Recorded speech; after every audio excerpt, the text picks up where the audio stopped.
Gracias por continuar con nosotros aquí en Última Palabra de Élite Radio y Televisión. Está con nosotros el doctor Ludwig Álvarez Rengifo. Le hemos invitado para tener su opinión, su criterio respecto al estatus del país. En este momento, cuando estamos a un mes y días de finalizar el 2020, estamos a 2 meses y días de las elecciones que yo considero van a ser las más importantes para el país. ¿Cuál es el criterio del analista político y económico? Estimado Ludwig, un gusto tenerte en este programa.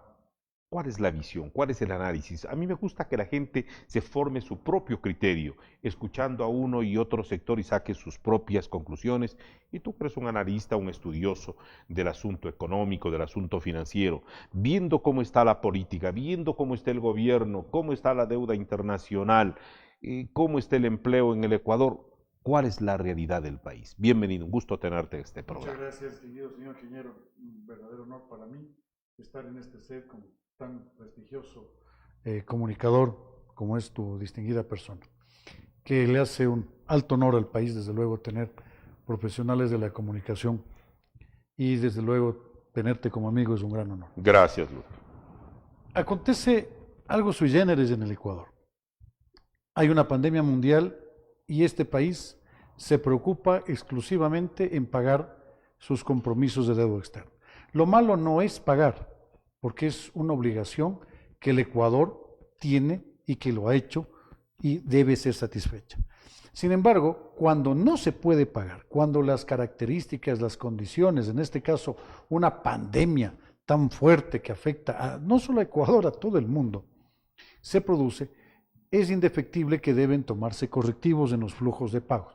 Y estos correctivos deben venir, por ejemplo, por la declaratoria de la morosidad o del default de la deuda ecuatoriana. Y lo más lógico era destinar y canalizar esos recursos a los nacionales. Sin embargo, acá se hizo algo sui generis. Primero que nada, yo siempre he sido no partidario de otorgar o dejar el arca abierta para que ciertos sectores puedan disponer de los recursos. Y el tiempo me ha dado la razón. El señor economista Martínez, que bajo ningún contexto yo no tengo nada en contra de dicho funcionario en aquella época, o servidor público, recordemos qué sucedió. Ministro de Finanzas, ministro de Economía y Finanzas de Ecuador, honró sus compromisos con deuda externa. ¿Y qué recibe a cambio? ¿Dónde está ahora? Está en un organismo multilateral de funcionario de un organismo internacional, así es. ¿Cuánto gana mensualmente? No puede ganar menos de 25 o 50 mil dólares, no puede ganar menos de eso. Entonces, ¿él trabajó para quién? ¿Trabajó para el país o trabajó para sí mismo? Ahí está la clave. Claro. Hay un viejo adagio que dice, la señora gallina no puede decirle al señor zorro que le dé cuidando los huevos. Porque obviamente se le va a comer. Ecuador ha estado haciendo eso todos estos años. Consecuentemente, es perniciosa esta política económica. Y tenerle al señor ministro de Economía, al señor economista Pozo, es también delicado. ¿Qué debía haber hecho Ecuador? ¿Qué sería lo sensato? ¿Qué sería lo sesudo en este momento? Decir, no vamos a elecciones tan importantes para 2022, 2021. No vamos a elecciones. Aplacemos con la declaratoria de un estado de emergencia y esos recursos destinados al proceso eleccionario, destinémoslo al sector productivo. Es decir, generemos una inyección de ese capital para que se pueda generar una dinámica económica. Ecuador, al ser un país dolarizado, necesita insumir muchos dólares, pero existe algo interesante. De 2.800 millones de dólares de remesas que recibe el Ecuador producto del trabajo de migrantes ecuatorianos, está destinando casi un nivel similar como egresos monetarios. ¿Esto qué quiere decir? Que mientras Ecuador necesita nutrirse de dólares, lo que hace el país es sacarlos. Es como un niño que está desnutrido y que su madre, en lugar de darle la leche materna a su hijo, a su bebé, está simplemente dándole su leche materna al bebé del vecino. Eso no está bien, eso no se entiende. Entonces, penosamente, con el dolor en el corazón, hay que decirlo, Ecuador debe cerrar fronteras y debe hacerlo ya. Porque el presidente Moreno no es presidente de Latinoamérica, el presidente Moreno es presidente del Ecuador. Y si tú eres presidente de un país, te debes a tu gente, te debes a tu país, no te debes a los demás, porque ahorita se está beneficiando ¿a quién? A un hermano país, sí, que es Venezuela, pero que lamentablemente los venezolanos o el propio Venezuela está en esa situación tan caótica porque así lo quiere su propia población. Y se llevan los dólares que al pueblo ecuatoriano le cuesta sangre. Ludwig, yo quiero remontarnos un poquito más atrás. Vamos a la década del gobierno del economista Rafael Correa. Yo escuchaba a un analista que decía, el problema no empezó hace 4 años.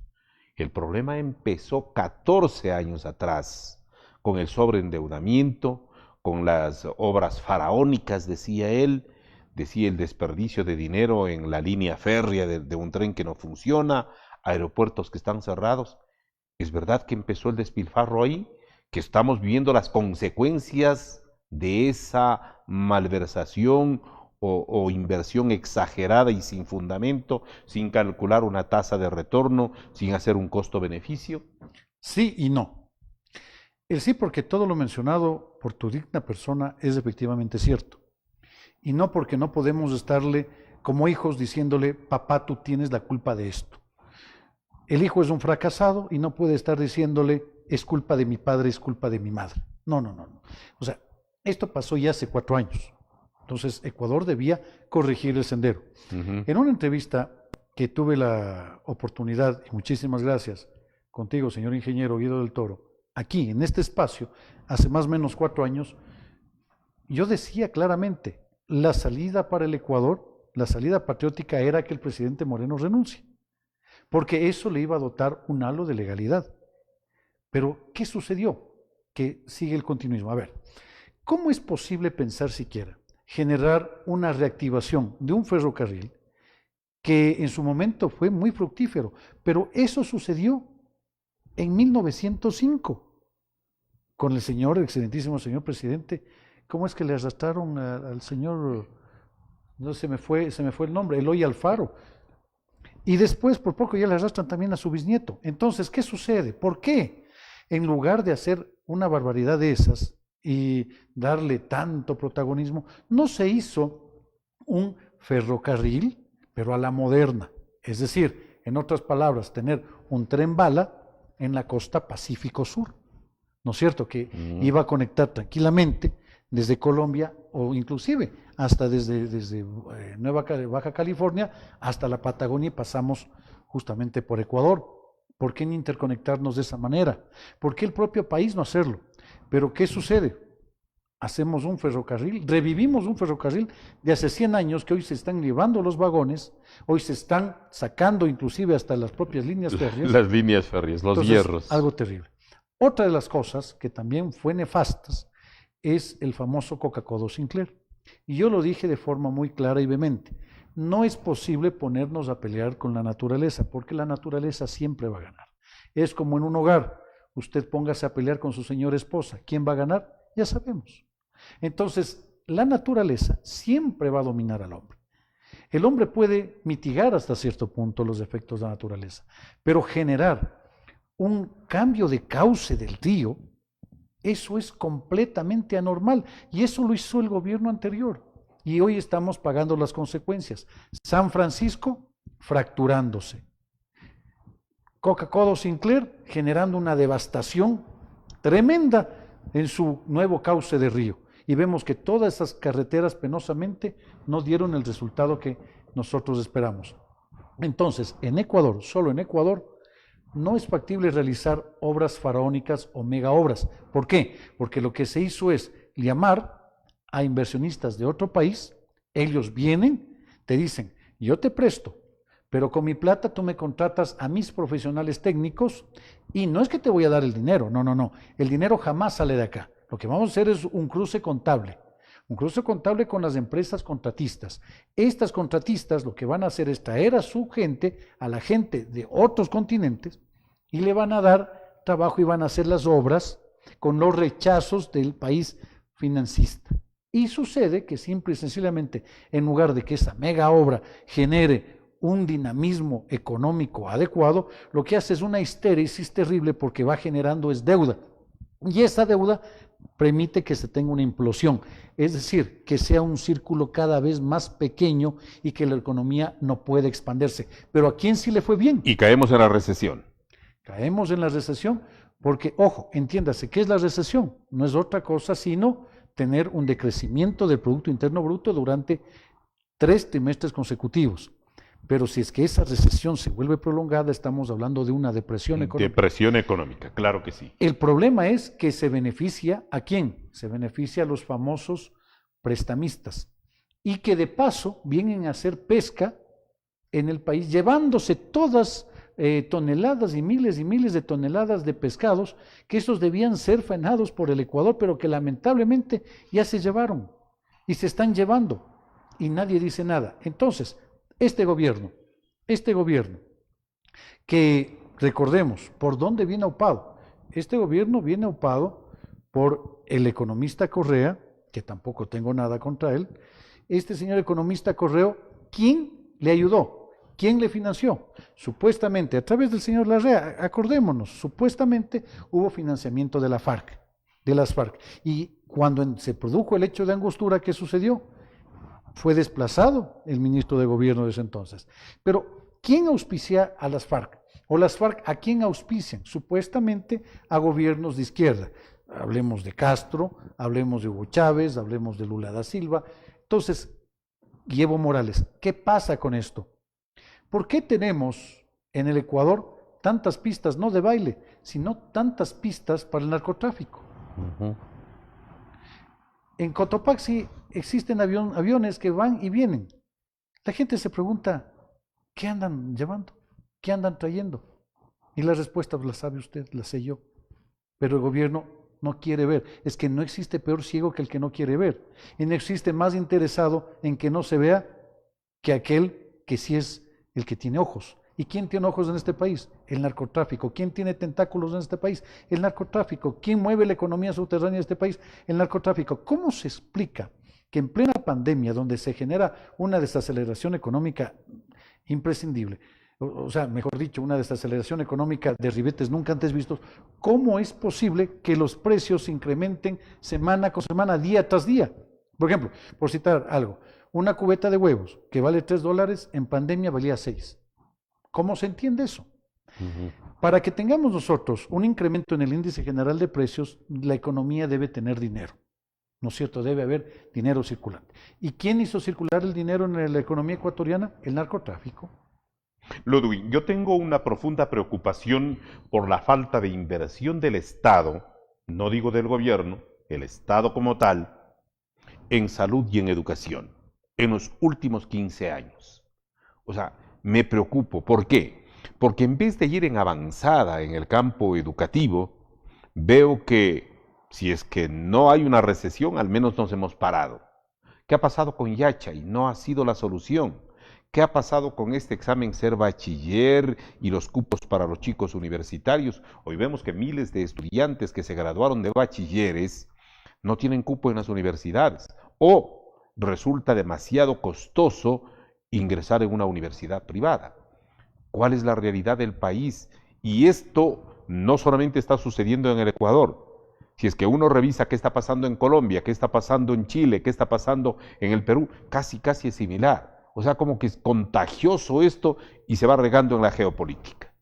El presidente anterior, que no es bueno volver a renombrar o volver a mencionar su nombre, porque lo que le estamos haciendo es no permitirle que se sepulte de una vez por todas. El presidente anterior de Ecuador hablaba de las famosas universidades de papel, pero nosotros vemos a catedráticos o a profesionales que salieron de universidades como por ejemplo Harvard. Estamos hablando del caso de Yamil Maguad. Claro. De universidades de mucho renombre, como el mismo economista que presidió la presidencia de la República en Ecuador. ¿Y qué sucede sobre esta base? Vemos que ellos fueron los que generaron la batuta y la directriz del país. ¿Y a dónde se llegó? A donde estamos hoy. A un profuso vacío ético y moral. Ecuador debe permitir las universidades de garage, lo debe permitir. ¿Por qué? ¿Dónde se estudia economía? ¿En cuál es el laboratorio para estudiar economía? Las aulas, el internet, el escritorio, el ordenador. Economía no se estudia como, por ejemplo, digamos, ingeniería civil o ingeniería electromecánica, etcétera, en un laboratorio. En el taller. ¿No es cierto? Esto permite, por ejemplo, estaba muy atento a la entrevista de una distinguida señora gerenta que me precedió en la palabra. ¿Y qué manifiesta? Yo me eduqué, yo me preparé. Una ingeniería en administración o una licenciatura en economía, ¿dónde se le estudia? En una universidad de garage. Pero ahí está el negociado. Ahí está el negociado de las universidades. ¿Que hicieron qué cosa? Cerremos, clausuremos a las pequeñas. Y sí, hay que decirlo también, porque fueron muchas de estas abiertas por gente inescrupulosa, por gente sin vergüenza, que vendían los títulos mientras unos nos dedicábamos a estudiar y muchas veces no tuvimos el dinero, el recurso necesario para graduarnos. Mientras tanto, ellos vendían los títulos a diestra y siniestra. Entonces, y se convirtieron en funcionarios de Estado. Exactamente. ¿Y qué sucede con esto? Hacen el famoso examen del bachiller, pero es un absurdo, porque el título de grado, el acta de grado, ahí está constando con cuánto el estudiante se gradúa, y ese es suficiente. ¿Por qué? Porque tiene 6 años de estudios. Entonces, generar un examen de esta naturaleza, ¿para qué sirve? Para que sean los corruptos los que vendan los exámenes a nuestros jóvenes que desde muy temprana edad les enseñan ese tipo de actos inadecuados, inconductuales. Y una cosa, señor ingeniero, en salud, yo por ejemplo felicito como el que más al hospital de la Tacunga. A mi madre le cogió, por ejemplo, un infarto cerebral y los médicos le salvaron la vida, impresionantemente. Todo el mundo decía que eso era para que se muera. El señor doctor Márquez, un profesional cubano, le salvó, un neurocirujano le salvó. Entonces, la medicina por ese lado está bien, pero falla mucho. ¿En qué? En hacer medicina preventiva, porque si tú haces medicina preventiva como país, no vas a gastar extensa cantidad de recursos una vez que ya tenemos estos contingentes. De otra parte, qué importante tomar en consideración lo siguiente: ¿cómo hacer para reactivar la economía local? Esto viene dado por este punto. A través de portal de compras públicas vemos que es una verdadera sinvergüencería estas famosas órdenes de compra, las famosas adquisiciones que se hacen. Esto es sinvergüencería, porque simplemente cogemos, manipulamos los sistemas y todos los servidores públicos que están en contratación pública saben cómo se hace. Y listo. Ayudemos a la persona, ayudémosle al zapatero, a Juan el zapatero, al maestro zapatero, al maestro carpintero. ¿Cómo se lo ayuda? Dupliquemos el monto de la ínfima cuantía, en lugar de que sea 0.6 veces 0.2, que sea 0.6 veces 0.4. Que la ínfima cuantía no sea $7,100, sino que sea $14,000. Y que el gerente de la empresa pública de agua potable, de gas municipal tal, dice simplemente: sí, yo le contrato al zapatero que me vende, al zapatero, por decir algo, Pérez, que me vende las botas, y hacemos un contrato por 14,000. Le doy el 50% de adelanto, y entonces el zapatero Pérez, ¿qué hace?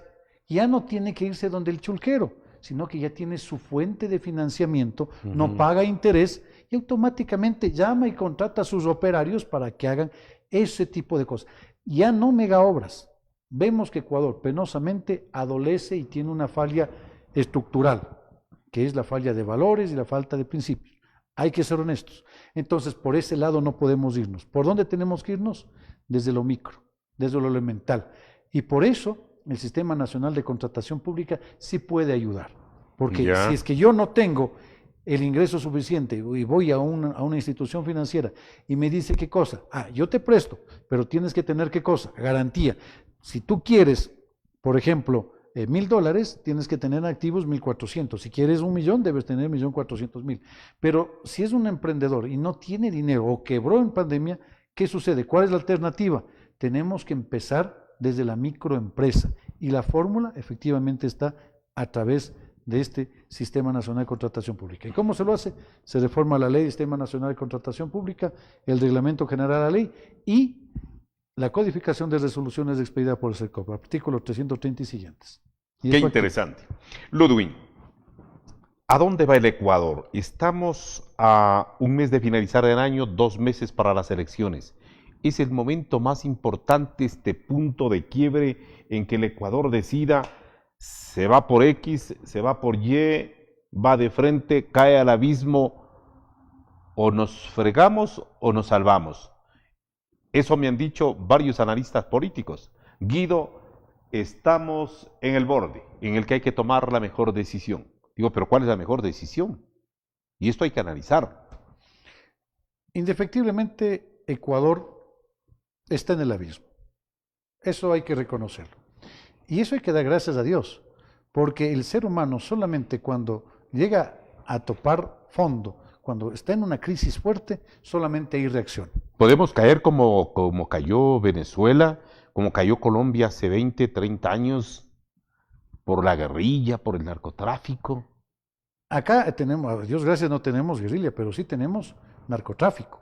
Y el narcotráfico es evidente, sino, ¿qué es lo que sucede en los espacios aéreos ecuatorianos? ¿Por qué tenemos tantas pistas clandestinas, entre comillas, y otras oficiales, posiblemente en el centro del país, y junto a centros carcelarios? ¿De qué país hablamos? No se sabe. Pero lo cierto es esto. Lo cierto es que Ecuador hoy por hoy tiene déficit en balanza de pagos. Hoy por hoy tiene evacuación de sus numerarios en lo concerniente a la salida de remesas. Ecuador tiene problemas para poder cumplir sus flujos normales con el pago de servidores públicos. Ecuador tiene un gravísimo problema con la seguridad social. Por eso, a los países en desarrollo, y le digo a usted, señor presidente Moreno, le interesa que la población senil del Ecuador vaya desapareciendo. ¿Por qué? Porque el grave problema que se generó en seguridad social desde el año 2008 es inconmensurable, porque no se